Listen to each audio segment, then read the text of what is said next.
Hello, ako si Madam P at ito yung reading natin for the sign of Earth sign, Sun, Moon, Rising, Venus, Jupiter, Earth sign. Let's start your reading. Para sa gustong magpa-personal reading, doon na lang sa aming Facebook page. Check mo na lang dyan sa details. Let's start. What do we have here for Earth sign? Timeless love reading, guys. Kung may babanggitin ako zodiac sign, energy yung kinukuha ko, no? Hindi yung pinaka zodiac talaga. So, huwag mo yung pansinin. Kung hindi yun yung zodiac mo or nung person mo. You do over the King of Arrows, Seven of Arrows, Insecurity, and Hawk is here. Okay. Bottom of the deck, you do have here the Six of Arrows. I'm feeling like a lot of you is, alam mo yung earth sign. One of the earth sign is yung Virgo, no? But anyway, you could be a Virgo or pwedeng may Virgo ka sa chart mo, sa natal chart mo, may placement ka rin ng Virgo. High chance na ikaw ay overthinker or perfectionist or ikaw ay might be masyadong nag-iisip ng kung ano-ano. Yan, overthinker nga, no? Na to the point na pati yung sarili mo, kinikriticize mo na. Lalo na yung mga pangit or hindi maganda sa'yo. No? Nandun kasi yung attention mo to details like a Virgo, no? But anyway, sabi ko nga, even if you're not a Virgo, okay lang. Take only what resonates. Okay. So ngayon, yung iba sa inyo nagkakaroon ng transition or pagbabago. It could be, unti-unti ka na nakaka-get over or nakakaalis doon sa energy mo ng maybe you have a lot of insecurities, mga negativity. Tapos unti-unti ka na nag-evolve na to the point na parang hindi ka na ganun kasing perfectionist noon, hindi ka na ganun ka-overthinker noon. Might be, hindi mo na masyadong pinapansin yung mga detalye, etc. And yung iba sa inyo, it could be within yourself, no?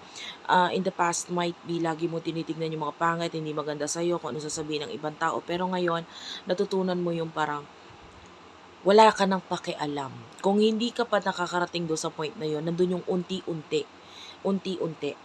Na parang hindi ka na para bigyan pa ng atensyon yung lahat ng detalye. Kasi sometimes paying attention doon sa mga details na yon, yun pa yung nakakapagpatagal.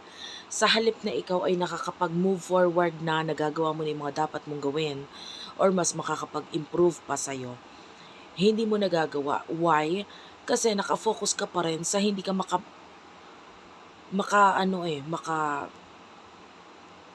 maka-get over na kamalian.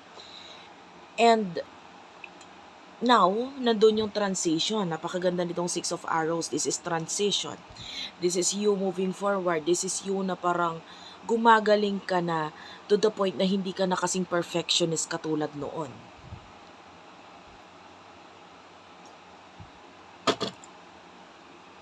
And mas napapansin ka ngayon.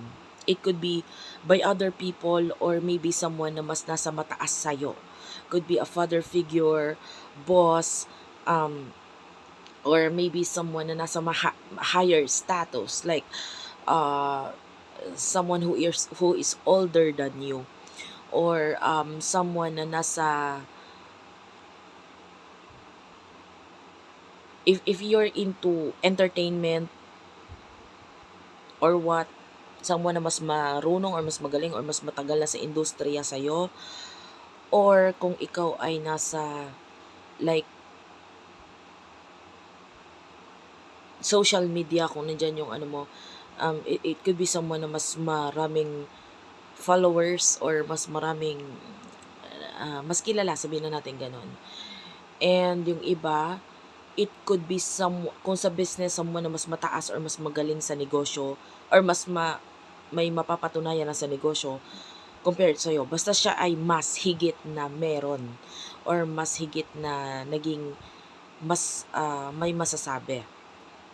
Mas napapansin ka ngayon nitong mga particular tao na ito. And might be hindi mo yon alam.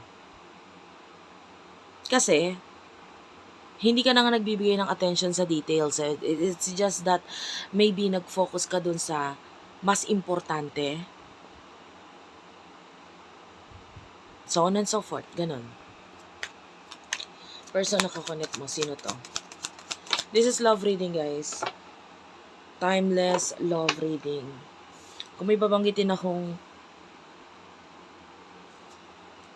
sitwasyon at hindi ka nakaka-relate, okay lang yun. Huwag mong kunin yung part na yon na pwede kang 70% lang makarelate dito sa reading to, etc. Person na kakonect mo, parang baliktad kayo ng person na to. Like, with the 5 of stones, may mga pagtitiis siyang ginagawa ngayon. And, unlike you, na you are showing yourself, diba? You're going out there, ginagawa mo lahat ng tingin mo dapat mong gawin. Pinapakita mo yung sarili mo sa iba na wala kang pakialam sa kung ano sasabihin nila. You're trying things na hindi mo, maaaring noon kinatatakutan mo, kinahihiyaan mo. Pero ngayon, hindi, gagawin ko to. Bakit? Ano naman kung malaman or makita or may masabi ang ibang tao sa akin? I don't care. Might be it has something to do with the job na hindi mo alam na gagawin mo or a-applyan mo, parang ganon. Or whatever the case is. You're showing yourself out there. Like, can you see the picture here? Yung sa part ng person mo, yung woman or yung babae dito is nasa iloob ng cave. Nagtatago, hiding. On your part, nandito ka sa out or nasa labas. Na wala kang pakialam if there are arrows. Yung arrows is parang yung mga tirada or mga makikita laban sa'yo. And wala ka na pakialam doon. You don't care. Yun yung energy mo. As yung person mo ngayon is hiding, and sabi ko nga, medyo may pagkabaliktad kayo ng person na to. You do have here the hooded man. This is Virgo energy. Yung iba sa inyo, this could be your side. Kaya nga sabi ko, pwedeng hindi ka makarelate dito. This could be the one na makakarelate ka. Itong side ng person mo. And sa side ng person mo, nakikita natin, but of course, dahil nakuha natin siya sa side ng person mo, babanggitin ko pa rin to as your person. Ikaw lang makakapagsabi kung ikaw to, kung nagkabaliktad kayo ng reading. Okay? So, yung person na to, siya yung nakatago ngayon. Siya yung hiding, siya yung nag-iingat, siya yung with the 6 of bows, nandun yung I'm feeling like focusing some money, finances, but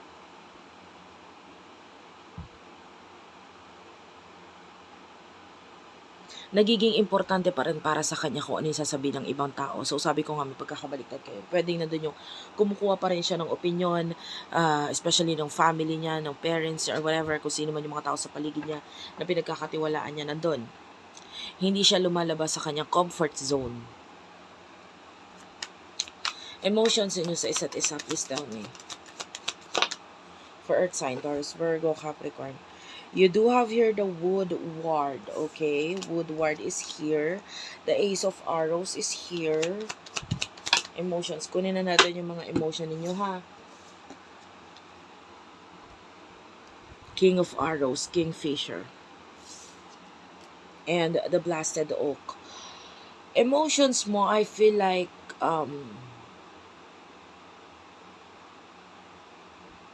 I don't know, it feels like fresh energy. Pwedeng yung iba sa inyo,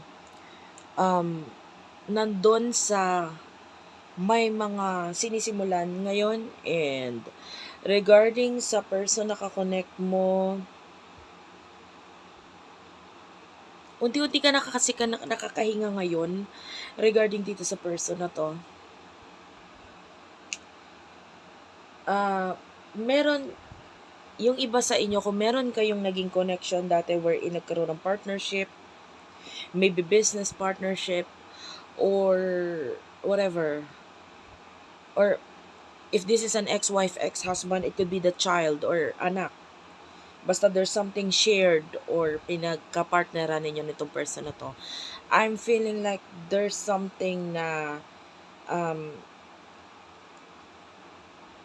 magiging proud ka doon sa kalalabasan nun. Well, I'm not saying na part pa rin siya noon. Okay? For example, alam mo, may anak kayo, and then I can feel like you being proud dito sa children or child na ito ng person ninyo, na person mo at ikaw. And kahit wala siya, even if there's separation, para do sa iba, if there's separation, no? Wala namang particular, hindi man natin nakita dito yan. But some of you, if there's separation, nakikita natin na magiging proud ka dun sa magiging bunga ng kung ano man yung pinagpartneran nyo. Yung iba, it could be a business, then I feel like you're going to be proud dito sa business nito. Okay, again, whether separated or magkalayo kayo ng person na to or wala, basta something na pinagpartneran ninyo, soon, magiging proud ka sa magiging resulta nito. You do have here the King of Arrows and the Blasted Oak. I can see pagkabagsak dito sa person na ito. And with the King of Arrows, once na siya ay nagkaroon ng pagbagsak, ikaw yung nakikita natin lalapitan ng taong ito. So kung may separation sa inyo, ikaw yung nakikita niya or nararamdaman niyang pwedeng makaintindi or makatulong sa kanya. Okay? So, basta part of the connection ngayon is that ang focus kasi mga kanya-kanya ninyong sarili eh. Maybe you are going through both of your lessons together. May mga lessons siyang pinagdadaanan ngayon, and then ikaw din. Pero nagfo-focus ka sa growth. Ayan, wala ka pa kailan dito sa person na to, etc. So, yun. And I can see you shining with the sun in the near future. So, what will happen in the near future sa inyong dalawa? In the near future, I just saw the number, angel number 222. 222, this could be your reading. Meron tayo ditong Ace of Stones, the foundation of life. Tell me more.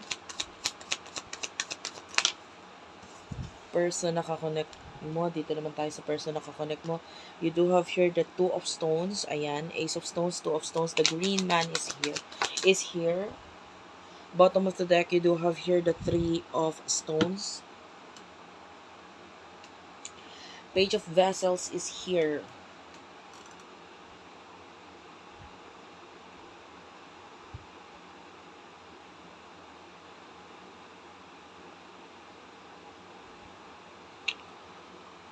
Hindi ako sure dun sa kwento or sa hayop na otter. Pero ito kasi nakikita ko, so this is what I am going to share with you. Kung hindi ako nagkakamali, na pwede ako magkamali ha, kasi nga sabi ko sa'yo, hindi ako familiar sa animal na otter, which is this one. Sila yung nagke-create or gumagawa ng bahay nila sa tubig mismo. Diba? Parang nagke-create sila ng mga tunnel-like kind of bahay. For example, sa ilog, no? Mag-form sila ng mga sticks dyan na in a way nagiging para na siyang bridge, no? Pinagdidikit yung parang mga lupa.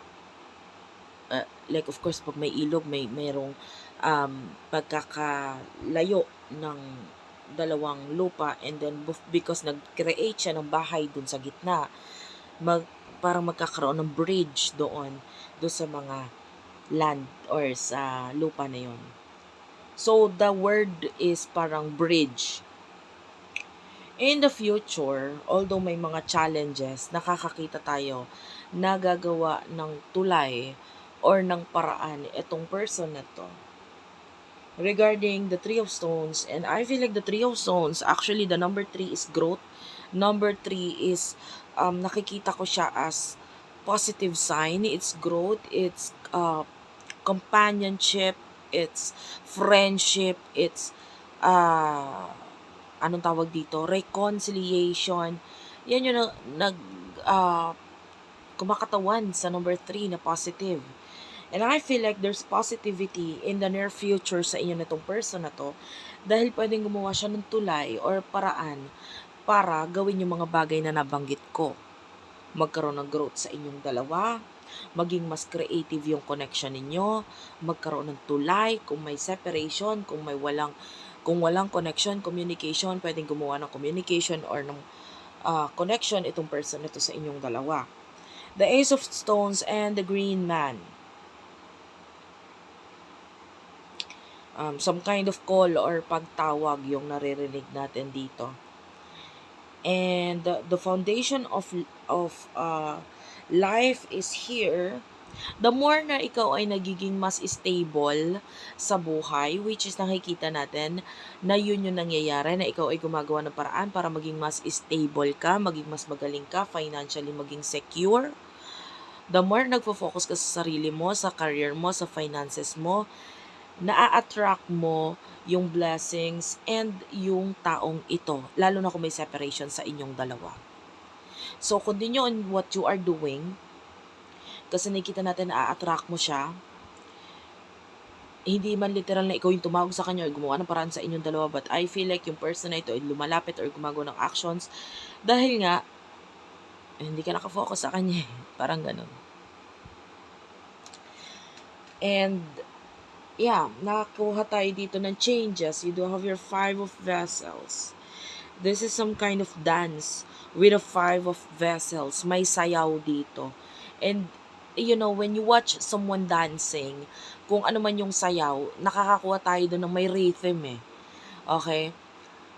So, ibig sabihin yung partnership connection ninyong dalawa is may rhythm.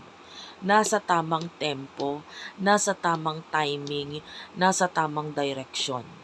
So, nakakuha tayo dito ng partnership, connection, reconciliation na nasa tamang timing para sa inyo. Magiging maganda or magiging mas maayos yung connection ninyo ng taong ito the more na nagfo-focus ka sa sarili mo. Okay? So, that's it for now. Thank you for watching. Sana nakakuha ka ng message. As much as possible, tinatry kong i-read yung mga message sa inyo ng maayos na sana maintindihan ninyo. Yung iba kasi hindi nila magets. So, kung hindi mo nagigets yung mga sinasabi ko, maybe this is not your reading. Maybe I'm not the guide for you. Pwedeng hindi ako yung guide para sa'yo. It's okay. Okay? But anyway, thank you for watching. Na-appreciate ko lahat ng yan. I love you all and bye-bye.